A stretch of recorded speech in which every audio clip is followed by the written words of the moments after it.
শুনতে অবিশ্বাস্য মনে হলেও এটাই সত্য।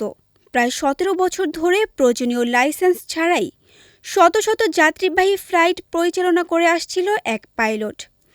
যার বিরুদ্ধে এই অভিযোগ উঠেছে তিনি কানাডার জাতীয় বিমান সংস্থা এয়ার কানাডার সাবেক পাইলট জিওফ্রি ওয়াল। এই ঘটনায় তাকে গ্রেফতার করেছে দেশটির পুলিশ। কানাডীয় সংবাদ মাধ্যমে বলা হয়েছে ৫৯ বছর বয়সী জিওফ্রি ওয়াল ২০০৯ সাল থেকে ২০২৫ সাল পর্যন্ত এয়ার কানাডায় ক্যাপ্টেন হিসেবে দায়িত্ব পালন করেন।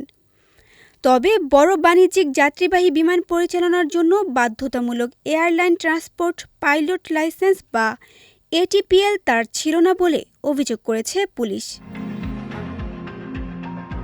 পুলিশের তথ্যানুযায়ী এ সময়ে দেশি বিদেশি রুটে ৯০০টিরও বেশি ফ্লাইট পরিচালনা করেন ওয়াল। তদন্তকারীদের দাবি ভুয়া লাইসেন্স সংক্রান্ত নথি ব্যবহার করে নিজেকে যোগ্য পাইলট হিসেবে উপস্থাপন করেন তিনি। পাশাপাশি বিভ্রান্ত করেন নিয়োগকর্তা ও নিয়ন্ত্রক সংস্থাকেও।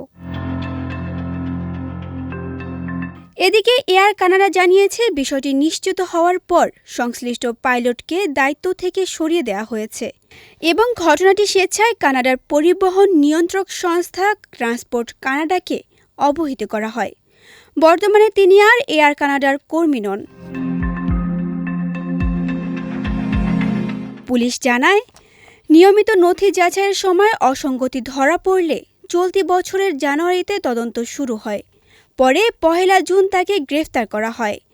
তদন্তে আরও উঠে এসেছে জালিয়াতির বিষয়টি আড়াল করতে পাইলট সংক্রান্ত নথি চুরির একটি মিথ্যা অভিযোগও করেছিলেন ওয়াল।